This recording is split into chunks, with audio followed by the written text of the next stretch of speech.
नमस्कार दोस्तों, स्वागत है अपने YouTube channel top trending GK में। दोस्तों ये करंट अफेयर्स का लास्ट पार्ट है, पार्ट 7 है, जिसमें अपन टोटल 110 सवाल कवर करने वाले। ये पार्ट बहुत ज़्यादा इंपॉर्टेंट है क्योंकि जो रेलवे एनटीपीसी में अप्रैल मंथ या फिर मार्च मंथ में एग्जाम हुए थे अंतिम शिफ्टों में, तो इनमें करंट अफेयर्स के लेटेस्ट यानी मार्च 2021 तक के सवाल पूछे गए हैं। जो आने वाले जो भी नज़दीकी एग्जाम है, ग्रुप डी, एनटीपीसी CBT2 है या फिर एसएससी के एग्जाम है, इनके लिए बहुत ज़्यादा इंपॉर्टेंट हो जाते हैं क्योंकि यहाँ पर सभी लेटेस्ट करंट फिर जो प्रीवियस एग्जाम एनटीपीसी में पूछी गई हैं। टोटल वैसे 600 क्वेश्चंस की सीरीज थी, इसमें से अब तक आपके 500 क्वेश्चंस कंप्लीट हो चुके हैं। ये लास्ट पार्ट में बचे हुए 110 सवाल हैं। अपडेटेड जुलाई 2021 तक के एक्स्ट्रा फैक्ट सहित कवर करने वाले हैं, तो पार्ट बहुत ज़्यादा इंपॉर्टेंट है। बने रहेगा वीडियो के एंड तक। इसकी पीडीएफ फाइल के लिए अभी ऑल शिफ्ट की आपको एक साथ यहाँ पर इनकी पीडीएफ फाइल मिल जाएगी 610 क्वेश्चन की। तो आपको टेलीग्राम चैनल से जरूर जुड़ जाना है, जिसकी लिंक डिस्क्रिप्शन बॉक्स में है। ये सभी इंपॉर्टेंट सवाल जाने उससे पहले मैं आपको बता दूं, आप किसी भी कॉम्पिटिटिव एग्जाम्स की तैयारी करते हो, अपनी तैयारी को परखने के लिए कौन सा सेक्शन वीक है, तो आप जैसे ही मॉक टेस्ट लगाते हो तो आपको पता चल जाता है कौन सा सब्जेक्ट वीक है या फिर कौन सा टॉपिक वीक है। उसको यहाँ पर बूस्ट भी कर सकते हो, या फिर कॉन्फिडेंस लेवल बढ़ाना हो, टाइम मैनेजमेंट के लिए मॉक टेस्ट लगाना बहुत ज़्यादा जरूरी हो जाता है। मॉक टेस्ट के लिए टेक्स्ट बुक आपके लिए इसलिए बेहतरीन है क्योंकि यहाँ पर आप अनलिमिटेड मॉक टेस्ट लगा सकते हो।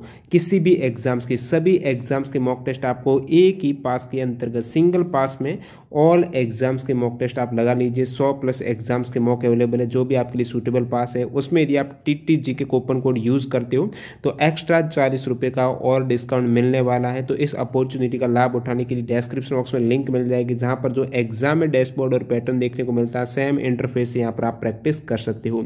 तो चलिए कंटिन्यू कर लेते हैं जो आपके एनटीपीसी एग्जाम में करंट अफेयर्स के सवाल पूछे गए थे। देखिएगा अंतिम पार्ट सवाल फर्स्ट।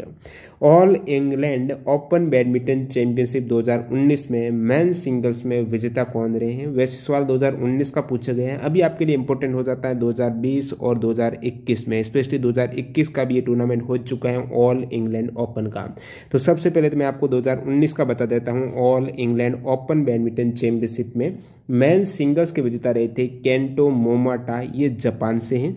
विमेन सिंगल्स के रहे थे चेन युफे, ये चाइना की खिलाड़ी है। ठीक है, अब बात करूं 2020 में ऑल इंग्लैंड ओपन की, तो मेन सिंगल्स के विजेता रहे हैं वो विक्टर एगलसन रहे हैं, ये डेनमार्क से हैं। वुमेन सिंगल के रहे हैं ताइपेई ताई तजू यिंग, ये चाइनीज खिलाड़ी हैं। तो ये 2020 के ऑल इंग्लैंड ओपन जो बैडमिंटन चैंपियनशिप के विजेता हो गए। अब 2021 का आपको जरूर याद रखना है। 2021 ऑल इंग्लैंड ओपन में मेन सिंगल्स में जो चैंपियन रहे हैं वो ली जी जिया रहे हैं, मलेशिया के खिलाड़ी हैं Lee Zii Jia. All England Open men single के विजेता जरूर याद रखना। विमेन सिंगल के हैं नोजामी ओकुहारा, ये जापान की खिलाड़ी हैं।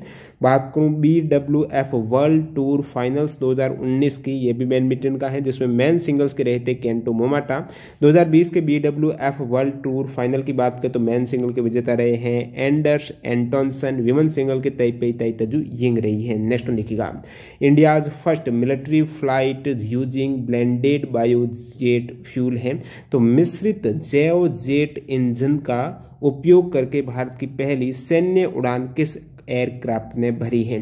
तो ये एक मिक्स्ड जैव जेट ईंधन है, फ्यूल है, उसका उपयोग करके भारत की पहली सैन्य उड़ान है, ये AN-32 ट्रांसपोर्ट एयरक्राफ्ट के द्वारा भरी गई है। तो भारतीय वायुसेना के प्रमुख परीक्षण स्थल ASTE बेंगलुरु में 17 दिसंबर 2018 को पायलट और इंजीनियरों ने AN-32 सैनिक परिवहन विमान में पहली बार मिश्रित बायोजेट ईंधन का इस्तेमाल करके ये कब प्रायोगिक उड़ान भरी है।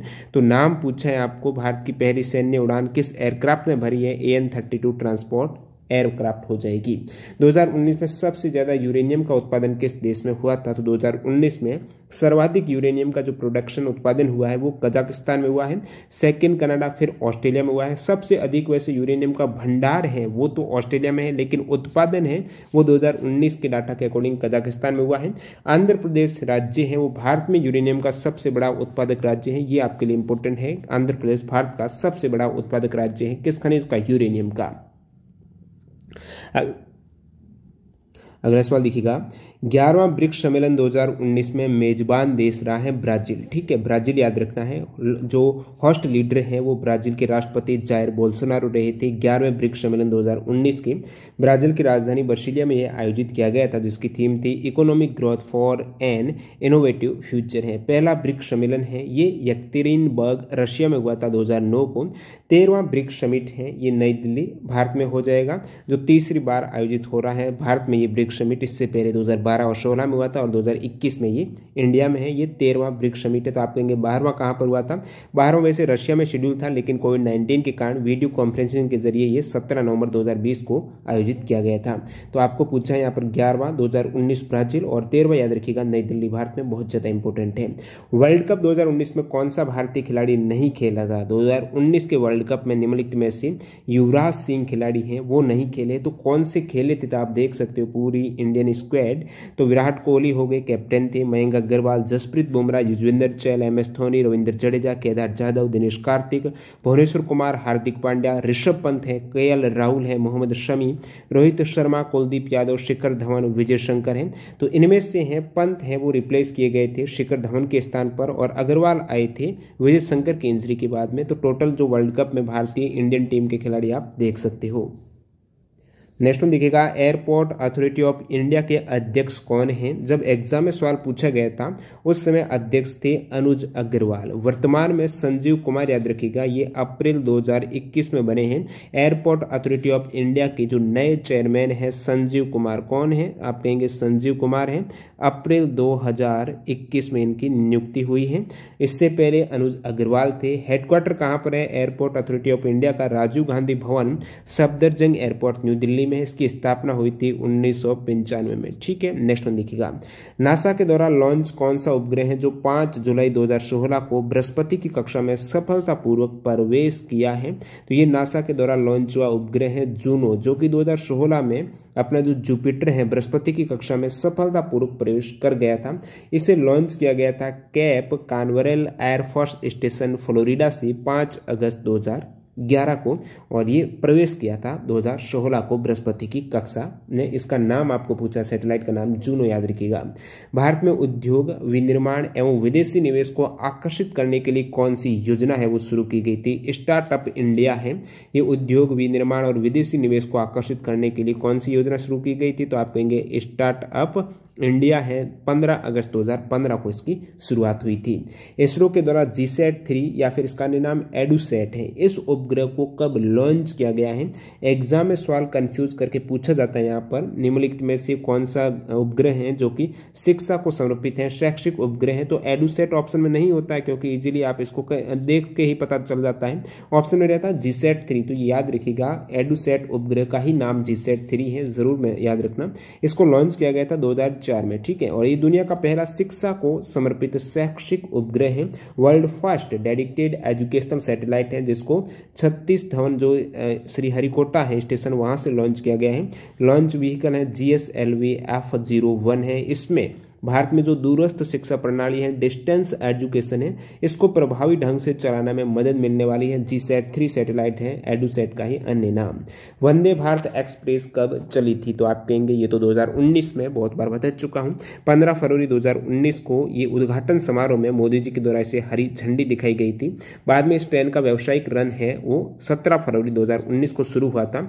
फर्स्ट वंदे भारत एक्सप्रेस, इसका अन्य नाम ट्रेन 18 है। ये ऊपर सवाल में बता चुका हूँ। ट्रेन 18 के नाम से चर्चित है। वंदे भारत एक्सप्रेस है जो दिल्ली से वाराणसी के मध्य चलती है। ये भी इंपॉर्टेंट एग्जाम आ चुका है। कानपुर इलाहाबाद होते हुए दिल्ली वाराणसी के मध्य। सेकंड वंदे भारत एक्सप्रेस है दिल्ली से कटरा जो जम्मू में है वहां पर।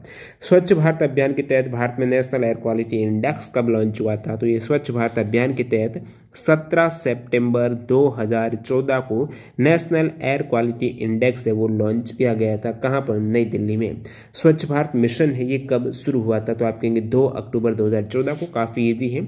इसका जब मिशन 2014 में स्टार्ट हुआ था उसमें लक्ष्य रखा गया था कि जैसे ही महात्मा गांधी जी की 150वीं वर्षगांठ आएगी, यानी 2019 में आई थी, इससे पहले एक सवाल भी आया था महात्मा गांधी जी की 150वीं वर्षगांठ किस वर्ष मनाई गई? तो 2 अक्टूबर 2019 को। तो इसी वर्ष में लक्ष्य था कि 1.96 लाख करोड़ रुपए के अनुमानित अनुमानित लागत से 1.2 करोड़ शौचालय का निर्माण करके भारत को शौच मुक्त भारत ODF को हासिल करने का टारगेट था। नेक्स्ट में देखिएगा, DRDO के द्वारा विकसित एंटी टैंक गाइडेड मिसाइल कौन सी है? ये नाग मिसाइल हो जाएगी। DRDO के द्वारा विकसित है एंटी टैंक गाइडेड मिसाइल, नाग मिसाइल इसका नाम है। 2019 में नीति आयोग का अटल इनोवेशन मिशन और किस कंपनी के मध्य डिजिटल साक्षरता और रचनात्मकता कौशल को बढ़ावा देने के लिए इसमें सहयोग करने के उद्देश्य से एक वक्तव्य पर हस्ताक्षर किए हैं? तो सॉफ्टवेयर कंपनी एडोबी के साथ है नीति आयोग का जो अटल इनोवेशन मिशन है, साथ ही साथ जो एडोबी है, सॉफ्टवेयर कंपनी एडोबी है, इनके मध्य डिजिटल साक्षरता और रचनात्मकता कौशल को बढ़ावा देने के लिए हस्ताक्षर हुए हैं एडोबी और नीति आयोग के मध्य। अगले सवाल की ओर मूव करते हैं। सवाल नंबर 515 है, भूविज्ञान और खनिज संसाधनों के क्षेत्र में सहयोग के लिए भारत और किस देश के बीच में समझौता हुआ है? भारत और फिनलैंड के मध्य हो जाएगा। संयुक्त राष्ट्र महासचिव एंटोनियो गुतेरेस ने सतत विकास लक्ष्य की प्राप्ति के लिए किस भारतीय अभिनेत्री को अपना विशेष दूत बनाया है?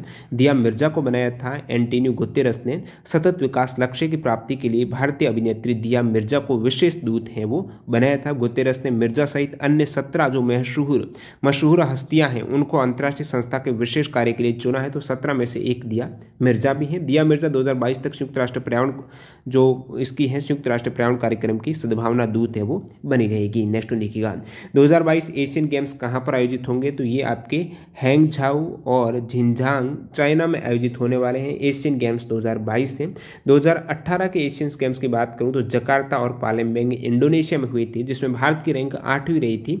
भारत के टोटल मेडल है वो 69 मेडल थे। इसमें आपके 15 गोल्ड थे, 24 सिल्वर थे और 30 है वो ब्रॉन्ज मेडल थे इंडिया के। ये जकार्ता में आयोजित हुए थे इंडोनेशिया में।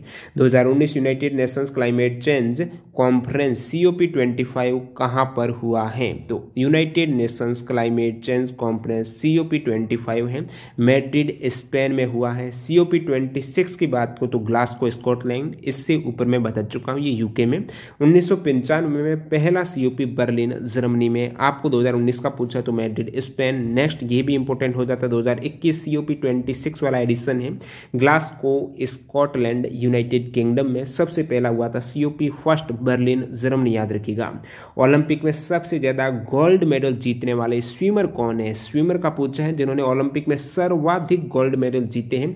माइकल फेल्प्स इनका नाम है। 23 गोल्ड जीते इन्होंने ओलंपिक में, 3 सिल्वर 2 ब्रॉन्ज मेडल के साथ आप कहेंगे 28 मेडल इनके टोटल है। माइकल फेल्प्स जो USA के स्विमर हो जाएंगे, सर्वाधिक इंडिविजुअल में कह सकते हो ओलंपिक में ये मेडल जीत चुके हैं। राजीव गांधी खेल रत्न अवार्ड 2019 किसे दिया गया था? 2 खिलाड़ी, दीपा मलिक, बजरंग पूनिया। दीपा मलिक है, इनका स्पोर्ट शॉट पुट है और बजरंग पूनिया का है रेसलिंग से संबंधित है। 2019 में इन्हीं को ही भारत जो राजीव गांधी खेल रत्न अवार्ड दिया गया था। 2020 में है 5 खिलाड़ी, रोहित शर्मा, मरियप्पन थंगावेलु हाई जंप से हैं, Manika Batra table tennis, Vinesh Phogat wrestling, Rani Rampal hockey से इनको मिला है। 2018 में इनसे पहले शेखम मीराबाई चानू वेट लिफ्टिंग, विराट कोहली को दिया गया था। मैरी कॉम को कब दिया गया था राजीव गांधी खेल रत्न? तो ये 2009 में दिया गया था। मैरी कॉम मणिपुर से हैं, बॉक्सिंग का स्पोर्ट हो जाएगा। प्रथम राजीव गांधी खेल रत्न 1991, 1992 विश्वनाथन आनंद को मिला था, जिनका स्पोर्ट है वो शतरंज है। नेक्स्ट में देखिएगा, national sample survey office NSSO किस मंत्रालय के अंतर्गत आता है? तो ministry of statistics and programme implementation है। इस मिनिस्ट्री जो MOSPI के अंतर्गत NSSO का विलय किसमें हुआ है? तो 23 मई 2019 को NSSO ने राष्ट्रीय सांख्यिकी कार्यालय NSO के गठन के लिए केंद्रीय सांख्यिकी कार्यालय CSO के साथ विलय कर दिया है। तो NSSO और CSO का विलय हुआ है किसके गठन के लिए? NSO के गठन के लिए। NSSO वाज सेटअप इन 1950, 1950 में स्थापित हुआ था। इसके अंतर्गत 4 डिवीजन आते हैं। अगला सवाल, which state in India has highest number of ports हैं?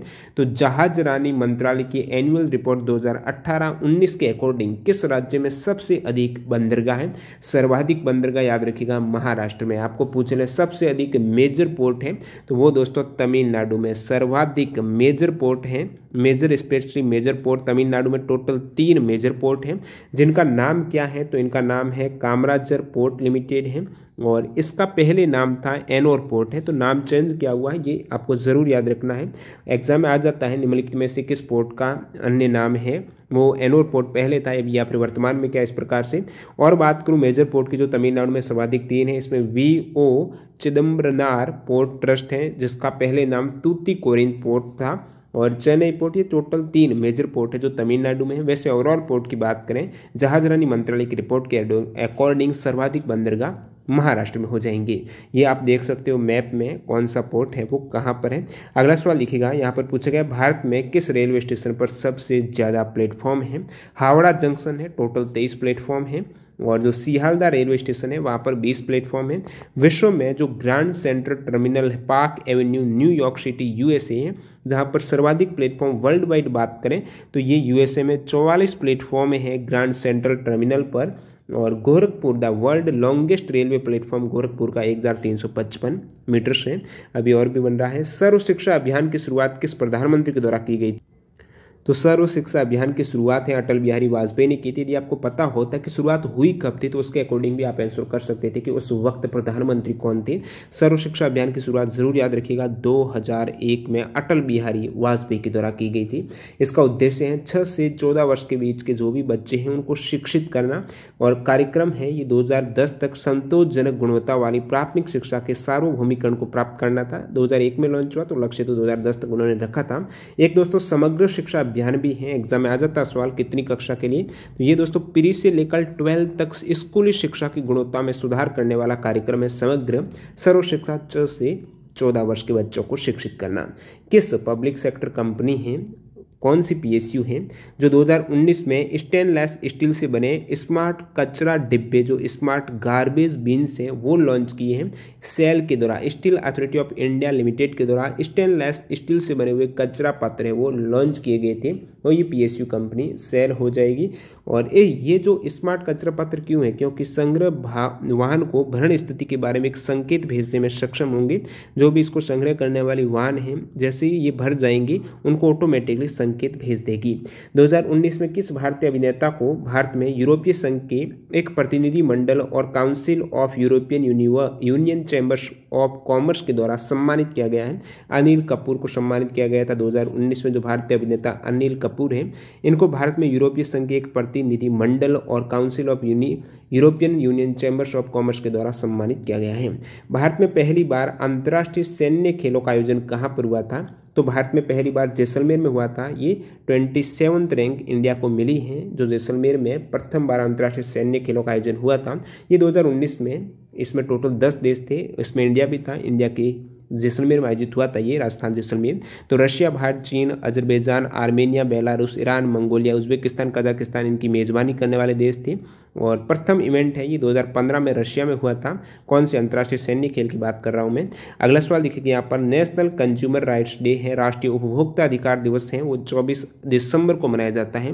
राष्ट्रीय उपभोक्ता अधिकार दिवस याद रखिएगा 24 दिसंबर को मनाया जाता है। उपभोक्ता संरक्षण अधिनियम 2019 ने उपभोक्ता संरक्षण अधिनियम 1986 का स्थान लिया है, या फिर 1986 के उपभोक्ता संरक्षण अधिनियम को रिप्लेस किया है। वो उपभोक्ता संरक्षण अधिनियम 2019 से 24 दिसंबर राष्ट्रीय उपभोक्ता अधिकार दिवस है वो मनाया जाता है।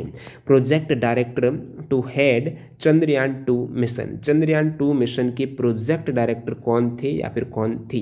एम वनिता याद रखिएगा, चंद्रयान 2 मिशन की प्रोजेक्ट डायरेक्टर हैं एम वनिता थी। ऋतु खारदियाल हैं, ये मिशन डायरेक्टर थी चंद्रयान 2 की। तो प्रोजेक्ट है वनिता, ऋतु खारदाल ये मिशन डायरेक्टर चंद्रयान 2 की। एसोसिएट प्रोजेक्ट डायरेक्टर के कल्पना और जी नारायण थे, और प्रोजेक्ट डायरेक्टर फॉर्मर जी नगेश हो जाएंगे, डिप्टी प्रोजेक्ट डायरेक्टर हैं। ये भी आपको याद रख सकते हो। नेक्स्ट में देखिएगा, ब्राक 8 मिसाइल भारत और अन्य किस देश ने संयुक्त रूप से विकसित किया था। ब्राक 8 को भारत और इजराइल ने संयुक्त रूप से विकसित किया है। इसे LRSAM और MRSAM नाम से भी जाना जाता है। 2016 से वर्तमान तक ये सर्विस में है। और ये जो भारतीय इजरायली लंबी दूरी वाली सतह से हवा में, सरफेस टू एयर में मार करने वाली मिसाइल है, ब्राक 8 नाम है इसका, भारत और इजराइल के द्वारा संयुक्त रूप से विकसित है। नेक्स्ट में देखिएगा, 2019 लोरियंस वर्ल्ड स्पोर्ट अवार्ड्स के लिए नामांकित होने वाली प्रथम भारतीय खिलाड़ी कौन है। तो आप कहेंगे विनेश फोगाट हैं। ये जो लोरियंस वर्ल्ड स्पोर्ट अवार्ड 2019 में नामांकित होने वाले प्रथम भारतीय खिलाड़ी विनेश फोगाट हैं। अब देखिए आपके लिए इंपॉर्टेंट 20 वाले भी हो जाते हैं, स्पेशली कोई इंडिया का पूछा जाता है, बाकी सवाल यहाँ से नहीं आते हैं। 20 वाले जो लोरियस स्पोर्ट अवार्ड हैं, world sportsman of the year का अवार्ड लेविस हैमिल्टन और लियोनेल मेसी को मिला है। World sport women of the year है सिमोनी बिल्स को दिया गया है। ये सभी 2020 के आप देख सकते हो पीडीएफ फाइल में भी। बाकी 2021 की बात करूं लोरियंस स्पोर्ट अवार्ड की, तो world sportsman of the year है राफेल नडाल। 2019-21 में Laureus world sportsman of the year Rafael Nadal हैं। Women sportsman of the year हैं Laureus world sport women of the year कह सकते हो नाओमी ओसाका हैं। Laureus world team of the year है Bayern Munich club हो जाएगा। Laureus world breakthrough of the year है पैट्रिक माहोनमेस और बाकी कमबैक ऑफ द ईयर है मैक्स पेरोट है। तो ये सभी अवार्ड हैं Laureus sport award 2021। Ranjan Gogoi से पहले भारत के सर्वोच्च न्यायालय के मुख्य न्यायाधीश कौन थे? तो चीफ जस्टिस है रंजन गोगोई से पहले कौन थे वो पूछा, तो दीपक मिश्रा थे। 45वें चीफ जस्टिस रहे हैं 2017 से 2018 के मध्य में। और बात करूं प्रथम जो सुप्रीम कोर्ट के सर्वोच्च न्यायालय के मुख्य न्यायाधीश कौन थे, तो हीरालाल कन्हैया थे और ये 1950 थे 1951 तक रहे थे। तो इनका नाम है जो प्रथम भारत सर्वोच्च न्यायालय के मुख्य न्यायाधीश हैं ये थे हरिलाल कन्हैया। बाकी ये इनका पूरा नाम है हरिलाल जैकीसुंदास कन्हैया। और 47वें चीफ जस्टिस ऑफ इंडिया है वो शरद अरविंद बोबड़े रहे हैं जो 2019 से 2021 तक रहे हैं। ठीक है, वर्तमान में जो चीफ जस्टिस ऑफ इंडिया है वो कौन से नंबर के हैं? 48वें नंबर के हैं। ये भी याद रखना, एग्जाम इस टाइप से भी अभी सवाल पूछे जा रहे हैं। 48वें चीफ जस्टिस ऑफ इंडिया कौन है? तो वो है दोस्तों NV रमन हो जाएंगे 24 अप्रैल 2021 से। नेक्स्ट वन लिखिएगा, इसरो किस IIT से टाई अप करके वहाँ पर regional academic centre for space यानी RACS को स्थापित करेगा? तो इसरो यहाँ पर IIT BHU के साथ में टाई अप कर रहा है। उत्तर प्रदेश में जो IIT BHU है बनारस हिंदू यूनिवर्सिटी, और ये MOU साइन हुआ है 23 दिसंबर 2020 को। और यहाँ पर IIT BHU से टाई अप करके तो ये हो जाएगा आपके IIT BHU जो वाराणसी में है। यहाँ पर ISRO regional academic centre for space S है वो स्थापित करने वाला है। तो ये MOU हुआ है। अगला सवाल देखिएगा, वन स्टॉप सेंटर स्कीम की शुरुआत कब हुई थी? वन स्टॉप सेंटर स्कीम की शुरुआत है 1 अप्रैल 2015 को हुई है। वन स्टॉप सेंटर महिलाओं के खिलाफ हिंसा की समस्या के समाधान के लिए महिला और बाल विकास मंत्रालय की एक केंद्र प्रायोजित योजना है। The scheme is funded through Nirbhaya fund के द्वारा इसे फंड दिया जा रहा है। वन स्टॉप सेंटर स्कीम 2015 में शुरुआत हुई थी। किससे संबंधित इंपॉर्टेंट हो जाता है? महिलाओं के खिलाफ हिंसा की समस्याओं के समाधान के लिए। अप्रैल 2020 में लॉन्च हुई किस योजना का उद्देश्य ग्रामीण क्षेत्रों में घरों के मालिकों को अधिकार संबंधी रिकॉर्ड से संबंध संपत्ति कार्ड उपलब्ध कराना है? तो ये योजना हो जाएगी आपकी प्रधानमंत्री स्वामित्व योजना है, जो पंचायती राज दिवस देखिएगा 24 अप्रैल को मनाया जाता है। तो 24 अप्रैल 2020 के मौके पर प्रधानमंत्री नरेंद्र मोदी जी ने स्वामित्व योजना की शुरुआत की। इस योजना को चरणबद्ध तरीके से टोटल 4 साल 2020 से 24 में पूरे देश में लागू किया जाना है।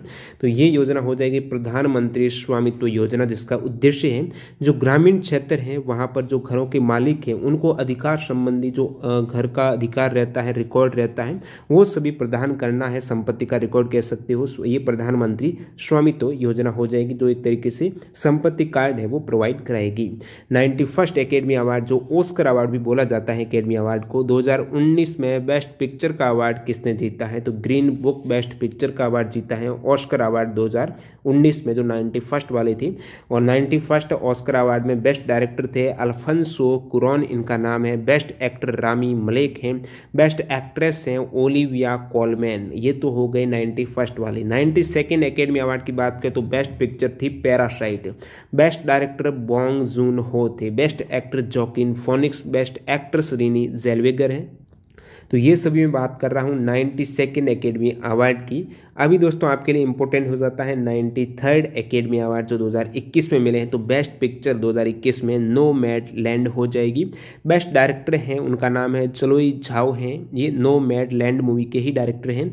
बेस्ट एक्टर हैं एंथोनी हॉपकिंस और एक्ट्रेस है फ्रांसेस मैकडोरमेंट। नेक्स्ट वन देखिएगा, अगला सवाल है पहली भारतीय मूल की महिला रश्मि सामंत को फरवरी 2021 में किस यूनिवर्सिटी के स्टूडेंट्स यूनियन की अध्यक्ष चुना गया है? भारतीय मूल की महिला नाम है, इनको जो नाम तो रश्मि सामंत हैं, इनको फरवरी 2021 में कौन सी यूनिवर्सिटी है? तो ऑक्सफोर्ड यूनिवर्सिटी है, इसमें स्टूडेंट यूनियन के अध्यक्ष चुना गया था। तो ये भारतीय मूल की प्रथम महिला हो जाएगी, किसी भी यूनिवर्सिटी है जो यूनियन की अध्यक्ष चुनी गई है, जो ऑक्सफोर्ड यूनिवर्सिटी की ये अध्यक्ष चुनी गई, यद्यपि बाद में उनको इस्तीफा देना पड़ गया था।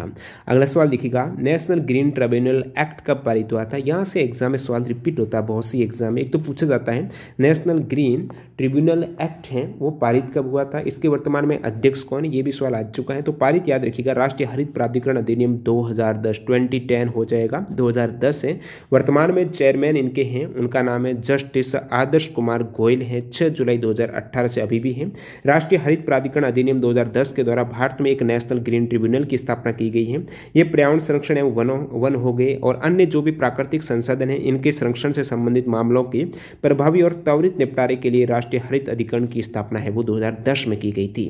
हाल ही में भारत की किस IIT संस्था के भारतीय नेवी ने नौसेना इलेक्ट्रॉनिक सिस्टम के पानी के नीचे के क्षेत्र में अनुसंधान करने के लिए एक समझौते ज्ञापन पर हस्ताक्षर किए हैं? तो ये हो जाएगा IIT दिल्ली है, 10 फरवरी 2021 को। काफ़ी लेटेस्ट करंट अफेयर्स का सवाल है। फरवरी 2021 में ई छावनी पोर्टल किसने लॉन्च किया है? तो राजनाथ सिंह ने किया है। इसका उद्देश्य है 62 छावनी बोर्डों के 20 लाख से अधिक निवासियों को ऑनलाइन नागरिक सेवाएं प्रदान करना, जैसे कि आपकी e-Gov Foundation, Bharat Electronics Limited, Directorate General Defence Estate तथा नेशनल इंफॉर्मेटिक्स सेंटर हैं, इनके द्वारा संयुक्त रूप से इसे विकसित किया गया है। तो ये ई छावनी पोर्टल हो जाएगा, राजनाथ सिंह ने इसको लॉन्च किया है। Next one, 2019 Asian women youth handball championship कहाँ पर आयोजित हुई है? तो जयपुर में हुई है, जयपुर राजस्थान भारत में हुई है।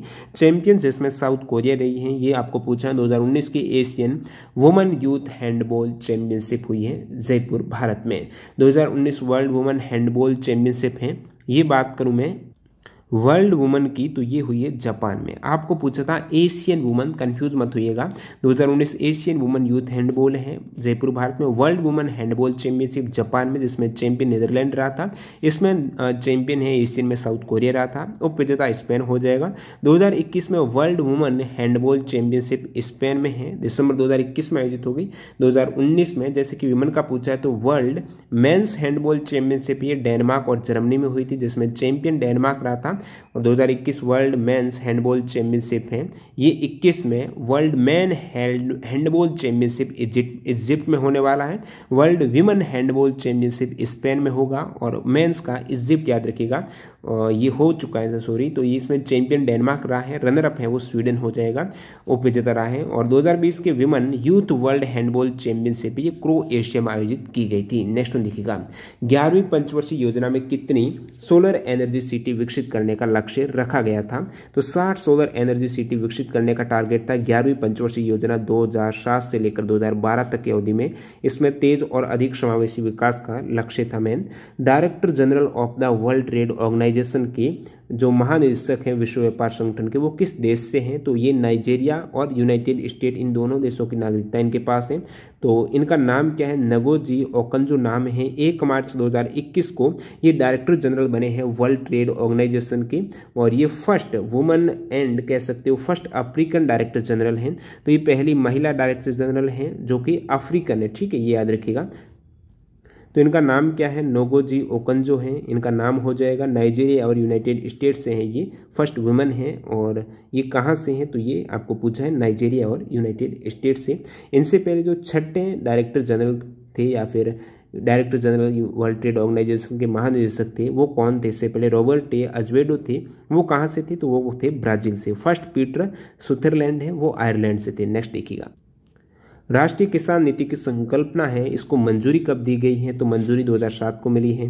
किस बंदर का नाम बदलकर है वो दीनदयाल पोर्ट रखा गया है? तो कौन सा बंदरगाह है, कौन सा पोर्ट है?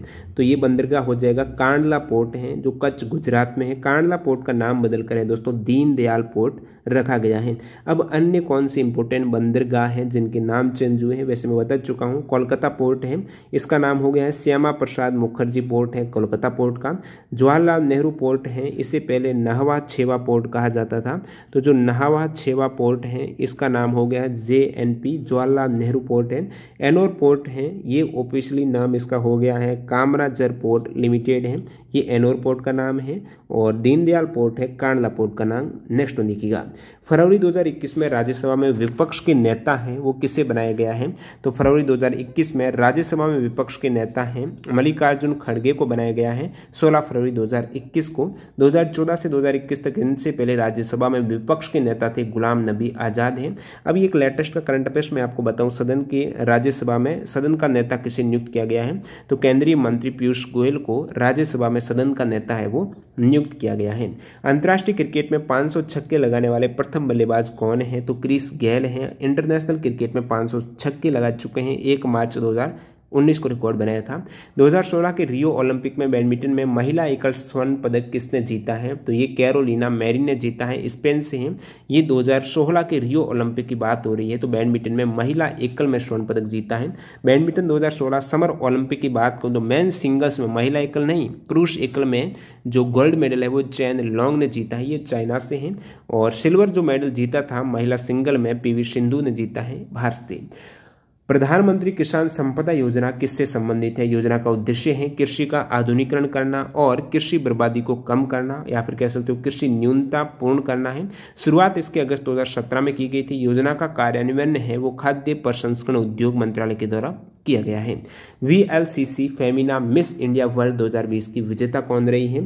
तो ये हो जाएगी दोस्तों मानसा वाराणसी है जो कि तेलंगाना से है। ये VLCC Femina miss India world 2020 की विजेता रही हैं, जो रिप्रेजेंट करेगी भारत को मिस वर्ल्ड 2021 में जो होने वाला है। भारत की तरफ से ये भाग लेने वाली है, मानसा वाराणसी नाम है। ये मिस फेमिना मिस इंडिया रही है 2020 में, और फेमिना मिस इंडिया 2019 में थी सुमन राव राजस्थान से।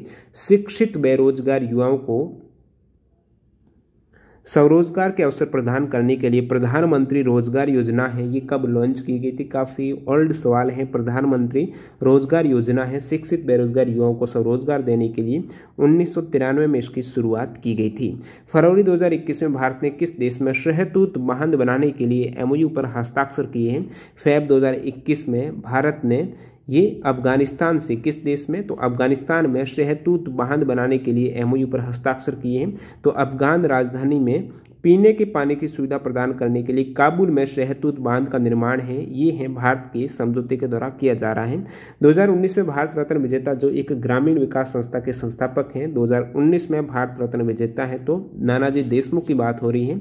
जो एक ग्रामीण विकास संस्था दीनदयाल शोध संस्थान है, ये नानाजी देशमुख के द्वारा स्थापित एक ग्रामीण विकास संस्था है, 1972 में स्थापित की गई थी। और भूपेन हजारिका असम है, देखिए भूपेन हजारिका भी भारत रत्न मिला, इसलिए ये असम राज्य से गायक एवं संगीतकार होने के साथ साथ ही एक कवि, फिल्म निर्माता, लेखक, असम के संस्कृत तथा संगीत के अच्छे जानकार हैं। इनको भी मिला था भारत रत्न। और 2019 में प्रणब मुखर्जी को मिला था, वो भारत के 13वें राष्ट्रपति रहे हैं। नानाजी देशमुख का पूछा है तो दीनदयाल शोध संस्थान के संस्थापक जो एक ग्रामीण विकास संस्था है। हाल ही में फरवरी 2021 में इटली के नए प्रधानमंत्री कौन बने हैं? तो इनका नाम है दोस्तों मैरियो द्राघी। तो मैरियो द्राघी हैं, इटली के नए प्रधानमंत्री बने हैं 13 फरवरी 2021 को। चीन ने कृत्रिम सूर्य किस विधि के द्वारा विकसित किया है? तो न्यूक्लियर फ्यूजन नाभिक के संलयन के द्वारा चाइना ने कृत्रिम सूर्य है वो विकसित किया। इस कृत्रिम सूर्य का नाम है दोस्तों HL2M हो जाएगा। और चीन है वो सिचुआन प्रांत में स्थित इस रिएक्टर को अक्सर कृत्रिम सूरज कहा जाता है। इसका जो वैसे मैं बात करूं सन सूर्य के सरफेस एरिया जो टेम्परेचर है तापमान की सतह का वो 5778 केल्विन है। और यहाँ पर जो आपका कृत्रिम सूर्य रहेगा वो इसकी कार्यप्रणाली में एक शक्तिशाली चुंबकीय क्षेत्र का उपयोग किया जाता है। इस दौरान ये 150 मिलियन यानी 15 करोड़ डिग्री सेल्सियस का तापमान हासिल कर सकता है, बहुत ज़्यादा है। जो कि भारत ने राफेल विमान किस देश से खरीदा है? राफेल फ्रांस से खरीदा है, सभी को पता होगा। फर्स्ट बैच हैं जो 5 राफेल जेट आए थे भारत में, ये 29 जुलाई 2020 को आए थे। Healthy state progressive India report कौन जारी करता है? नीति आयोग के द्वारा healthy state progressive India report जारी की जाती है। 2019 में ये सेकेंड संस्करण था इसका, और जिसमें टॉप स्टेट रहे हैं उसमें केरल है, सेकेंड आंध्र प्रदेश है, फिर महाराष्ट्र है। भारत की पहली स्वदेशी पनडुब्बी कौन सी है जो 2017 से सेवारत है? तो ये हो जाएगी दोस्तों INS कलवरी है। ये भारत की फर्स्ट स्वदेशी पनडुब्बी है, 2017 से कार्यरत है। बात करूं स्वदेश निर्मित, भारत में ही निर्मित परमाणु शक्ति चालित भारत की प्रथम पनडुब्बी INS अरिहंत है। तो ये परमाणु शक्ति चालित है, अरिहंत है। INS जो कलवरी है ये पनडुब्बी है, भारत में स्वदेश निर्मित प्रथम पनडुब्बी है। INS कलवरी को अक्टूबर 2015 में लॉन्च किया गया था और दिसंबर 2017 से ये 5 साल पहले इसको शुरू किया गया था। स्वदेश निर्मित परमाणु मैंने आपको बता दिया वो है INS अरिहंत। नेक्स्ट वन देखिएगा, दिसंबर 2020 के अनुसार अरुणाचल प्रदेश के मुख्यमंत्री वर्तमान में पेमा खांडू हैं। ये अरुणाचल प्रदेश के 9वें मुख्यमंत्री हैं 2016 से प्रेजेंट में। अंतर्राष्ट्रीय योग दिवस कब मनाया जाता है? तो ये 21 जून को मनाया जाता है। शुरुआत इसकी 21 जून 2015 को मनाया गया था पहली बार, जिसकी पहल है वो प्रधानमंत्री भारत के नरेंद्र मोदी जी ने 27 सितंबर 2014 को संयुक्त राष्ट्र जो महासभा है वहां पर अपने भाषण में इस प्रकार जो अंतर्राष्ट्रीय योग दिवस मनाने के लिए पहल की थी। 21 जून 2015 को फाइनली पहली बार ये मनाया गया था, और 2019 में जो 21 जून को 5वां इंटरनेशनल योगा डे मनाया गया, इसकी थीम है योगा फॉर क्लाइमेट एक्शन हो जाएगा। 2020 की थीम है yoga for health, yoga at home है। 2021 की योगा डे की थीम है दोस्तों योगा फॉर वेल बीइंग है। 21 की इंपॉर्टेंट हो जाती है, 20 की भी इंपॉर्टेंट है, yoga for health, yoga at home हो जाएगा। और 2021 में है योगा फॉर वेल बीइंग, याद रखिएगा। नेक्स्ट वन देखिएगा, international day for preservation of the ozone layer के संरक्षण के लिए अंतर्राष्ट्रीय दिवस मनाया जाता है 16 सितंबर को। 2020 में 16 सितंबर को जो ओजोन दिवस मनाया गया, इसकी थीम है ozone for life 35 years of ozone layer protection, इसकी थीम हो जाएगी। प्रधानमंत्री जनधन योजना कब लागू हुई थी? तो ये 28 अगस्त 2014 को प्रधानमंत्री जनधन योजना है, जिसका नारा मेरा खाता भाग्य विधाता वित्त मंत्रालय की योजना है। और ये योजना विश्व की सबसे बड़ी वित्तीय समावेशन योजना है, जिसमें 5 माह में लगभग 11.5 करोड़ अकाउंट खोले गए थे। भारत इंग्लैंड टेस्ट सीरीज 2021 में प्लेयर ऑफ द सीरीज किस खिलाड़ी को दिया गया है? प्लेयर ऑफ द सीरीज की बात करूं, टेस्ट सीरीज में रविचंद्रन अश्विन को दिया गया है। 2021 में ये टेस्ट सीरीज ने भारत में 4 मैचों की श्रृंखला 3-1 से जीती है। और T20 जो सीरीज हुई है इसमें विराट कोहली रहे थे मैन ऑफ द सीरीज, जिसमें भारत है ये 3-2 से जीता था। वनडे सीरीज में जो प्लेयर ऑफ द सीरीज रहे हैं जोनी बेयरस्टो है, ये आपके प्लेयर ऑफ द सीरीज रहे हैं। वनडे में जो भारत है ये वॉन किया है 3 मैचों की श्रृंखला 2-1 से। किस योजना के तहत सरकार कम मूल्य पर LED बल्ब उपलब्ध करा रही है? प्रधानमंत्री उजाला योजना हो जाएगी। कम मूल्य पर LED बल्ब है। इस योजना को लॉन्च 1 मई 2015 को किया गया था। ये बचत लैंप योजना को प्रतिस्थापित किया है। प्रधानमंत्री उजाला योजना मुफ्त LED बल्ब उपलब्ध करा रही है। नेक्स्ट देखिएगा, 1 सेकेंड, ओके। आयुष्मान भारत योजना या प्रधानमंत्री जन आरोग्य योजना के तहत प्रत्येक परिवार को हर वर्ष कितने रुपए का स्वास्थ्य बीमा प्रदान किया जाता है? इंपोर्टेंट सवाल है, बहुत बार एग्जाम आया हुआ है। आयुष्मान भारत योजना हो गया या फिर अन्य नाम प्रधानमंत्री जन आरोग्य योजना है। इसमें जो प्रत्येक परिवार को प्रति वर्ष है यहाँ पर 5 लाख रुपए का स्वास्थ्य बीमा प्रदान किया जाता है। योजना की शुरुआत दोस्तों 23 सितंबर 2018 को हुई थी। कहाँ से? रांची, झारखंड से। और इसमें मंत्रालय health and family welfare EG है। विश्व की सबसे बड़ी स्वास्थ्य बीमा योजना है, जिसमें इस योजना में 10 करोड़ BPL धारक परिवार हैं, ये प्रत्यक्ष रूप से लाभ उठा सकते हैं। 5 लाख रुपए का स्वास्थ्य बीमा प्रदान किया जाता है। और इस योजना का उद्देश्य आर्थिक रूप से जो कमजोर लोग स्पेशली BPL धारक हैं इनको ये लाभ मिलने वाला है। फरवरी 2021 में संयुक्त राष्ट्र प्रमुख एंटोनियो गुतेरेस ने किस भारतीय अर्थशास्त्री को संयुक्त राष्ट्र पर्यावरण कार्यक्रम के न्यूयॉर्क कार्यालय के सहायक महासचिव और प्रमुख के रूप में नियुक्त किया है? लिगिया नोरोना इनका नाम हो जाएगा। ये फरवरी 2021 में संयुक्त राष्ट्र प्रमुख एंटोनियो गुतेरेस के द्वारा भारतीय अर्थशास्त्री हैं लिगिया नोरोना। ये संयुक्त राष्ट्र पर्यावरण कार्यक्रम के न्यूयॉर्क कार्यालय में सहायक महासचिव के रूप में नियुक्त किया गया है। अगले सवाल की ओर बढ़ते हैं। सवाल देखिएगा 567। 2011 की जनगणना के अनुसार थर्ड सबसे ज्यादा जनसंख्या किस राज्य की है? तो तीसरी है बिहार की। फर्स्ट सर्वाधिक जनसंख्या है उत्तर प्रदेश की, सेकेंड महाराष्ट्र की, और चौथे स्थान पर पश्चिम बंगाल हो जाएगा। अगला सवाल देखिएगा यहाँ पर, अंतर्राष्ट्रीय क्रिकेट में 6 बॉल पर 6 छक्के लगाने वाले तीसरे अंतर्राष्ट्रीय क्रिकेटर हाल ही में कौन बने? तो इनका सही आंसर हो जाएगा किरोन पोलार्ड हैं। इन्होंने श्रीलंका के खिलाफ हैं, वो 4 मार्च 2021 को ये अकीला धनंजय जो बॉलिंग करे थे इनके खिलाफ T20 इंटरनेशनल मैचेज में ये रिकॉर्ड बनाए हैं। 6 बॉलों पर 6 छक्के लगाए थे।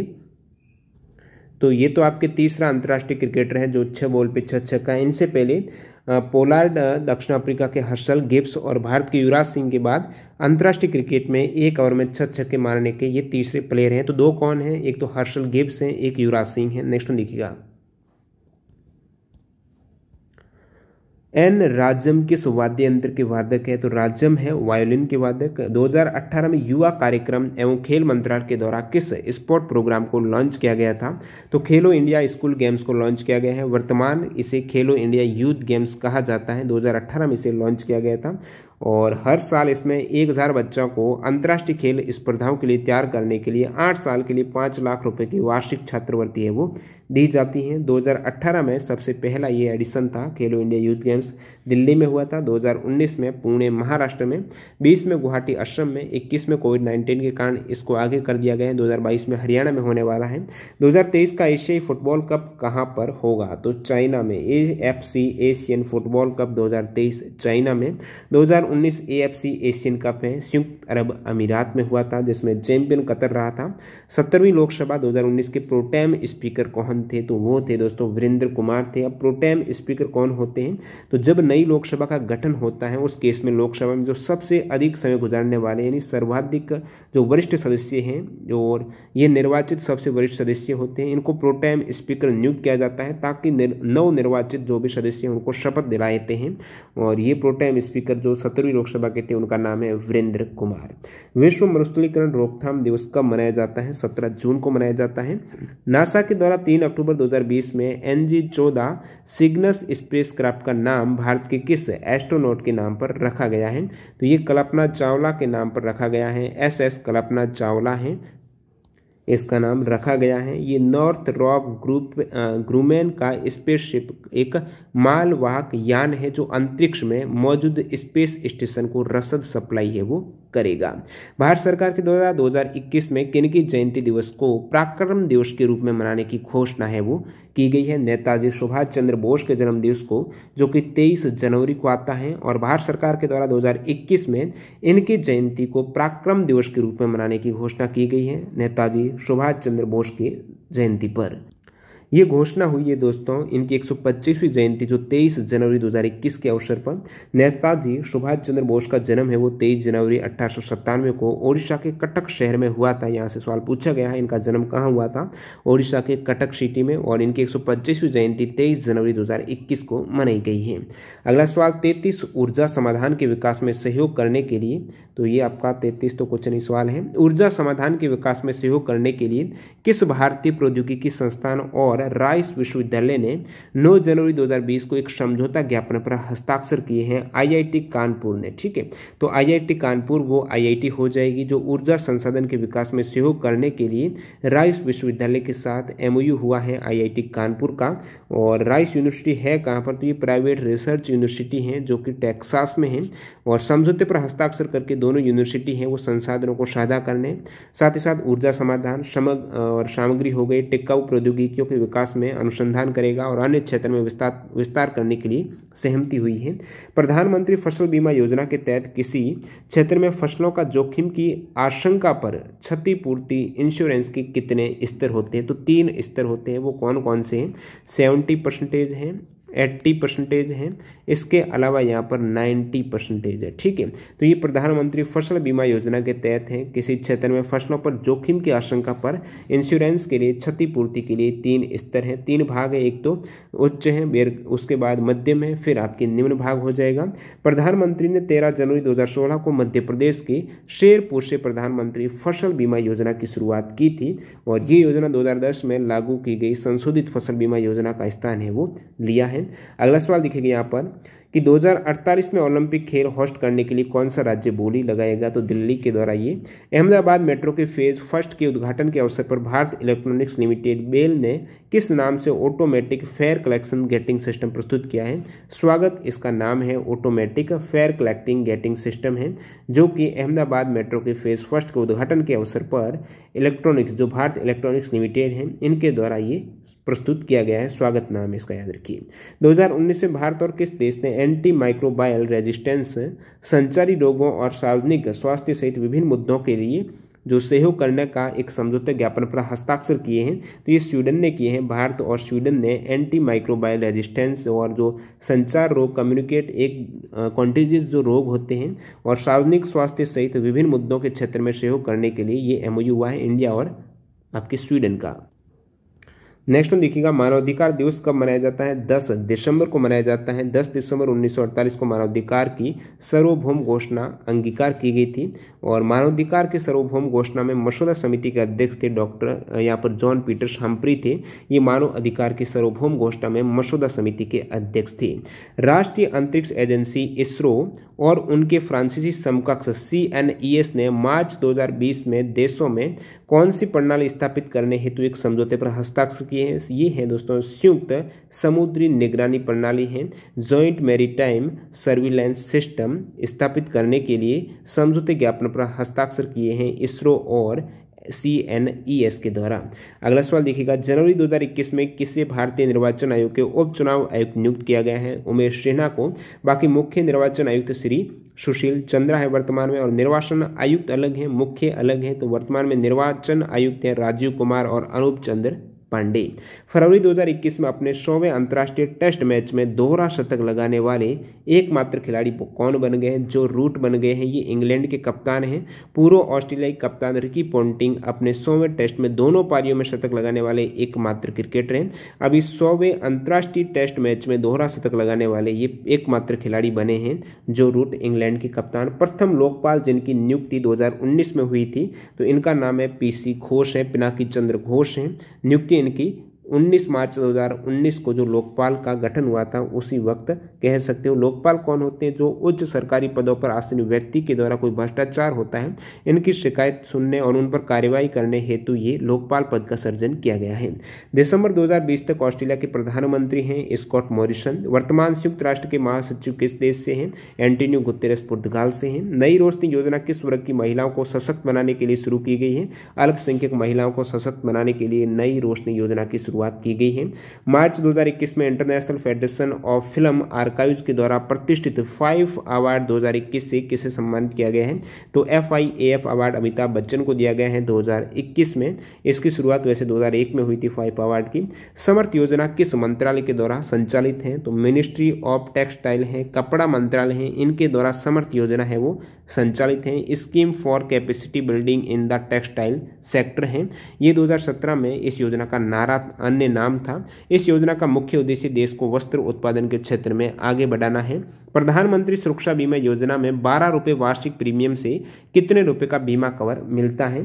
तो यहाँ पर 2 लाख रुपए का बीमा कवर दिया जाता है यदि मृत्यु हो जाती है दुर्घटना में या फिर स्थायी अपंगता के केस में।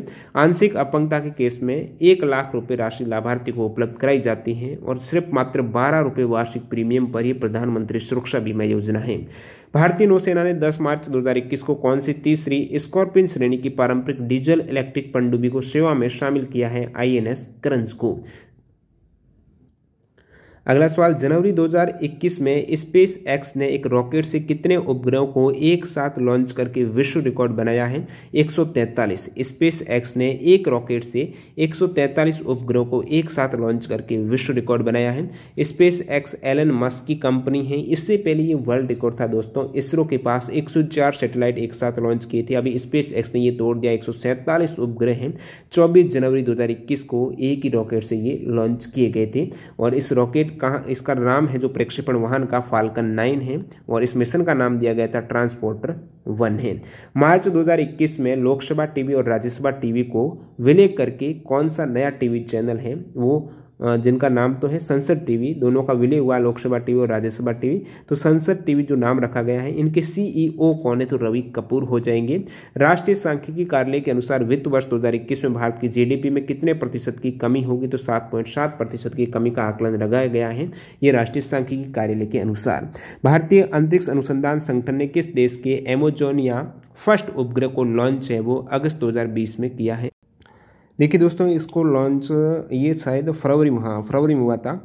फरवरी 2021 में लॉन्च किया गया था। ये जो आपका PSLV-C-51 से रॉकेट से लॉन्च किया गया था ये। तो ये अमेजोनिया फर्स्ट उपग्रह है वो किस देश का है, तो ये हो जाएगा ब्राज़ील का। ये भारत का 2021 में इसरो का पहला मिशन था आपके अमेजोनिया फर्स्ट, इसको लॉन्च किया गया है PSLV-C-51 से। और ये उपग्रह अमेजन के वनों की कटाई की निगरानी और अवलोकन करने में मददगार साबित होगा। प्रधानमंत्री श्रम योगी मानधन योजना में 60 वर्ष के बाद प्रतिमाह कितने रुपए की पेंशन राशि दी जाती है, तो इसमें लाभार्थियों को 60 साल की आयु के पश्चात 3000 रुपए की पेंशन धनराशि हर महीने दी जाती है। प्रधानमंत्री श्रम योगी मानधन योजना की बात हो रही है। तो आपको पूछा है ना प्रतिमाह कितने रुपए की पेंशन राशि, तो 3000 याद रखिएगा।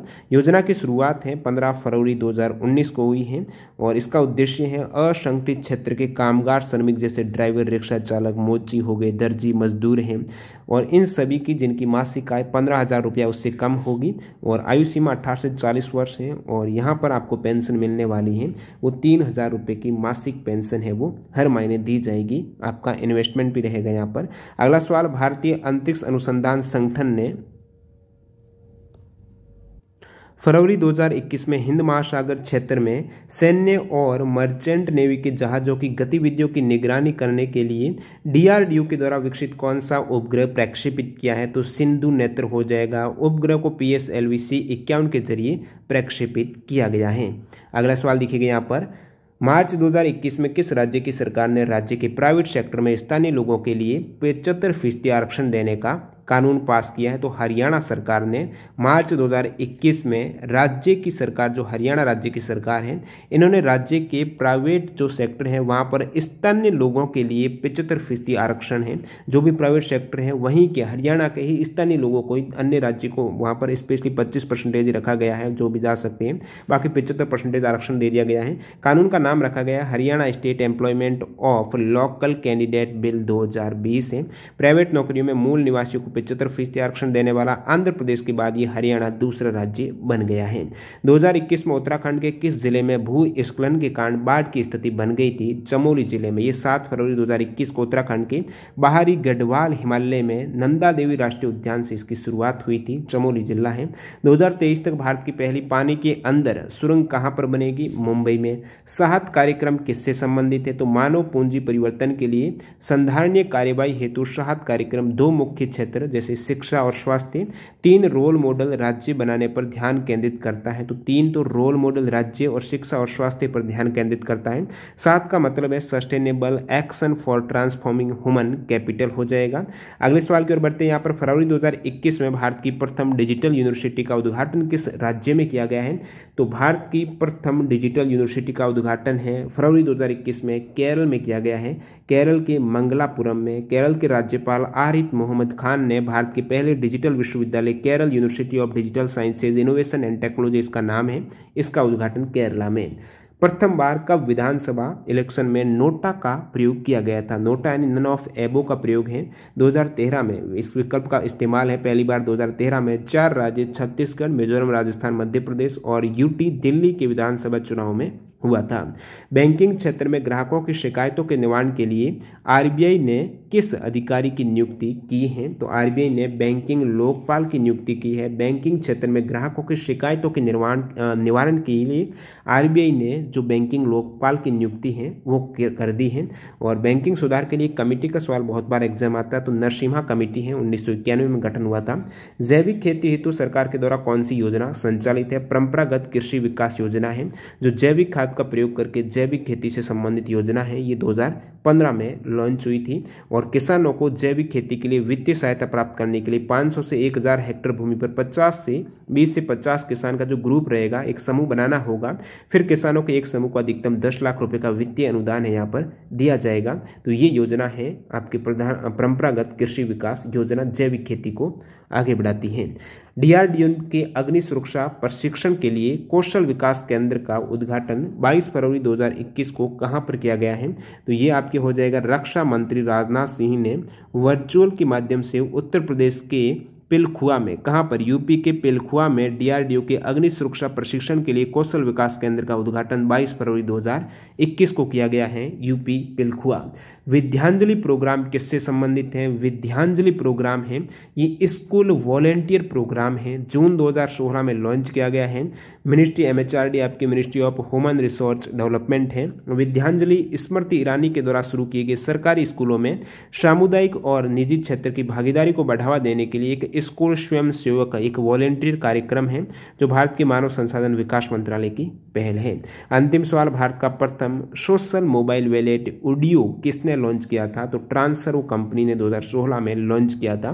तो ये सभी टोटल 609 सवाल हैं जो NTPC के 125 सेट में करंट अफेयर्स के सवाल पूछे गए हैं। लेटेस्ट अपडेटेड फैक्ट सहित कवर हो चुके हैं।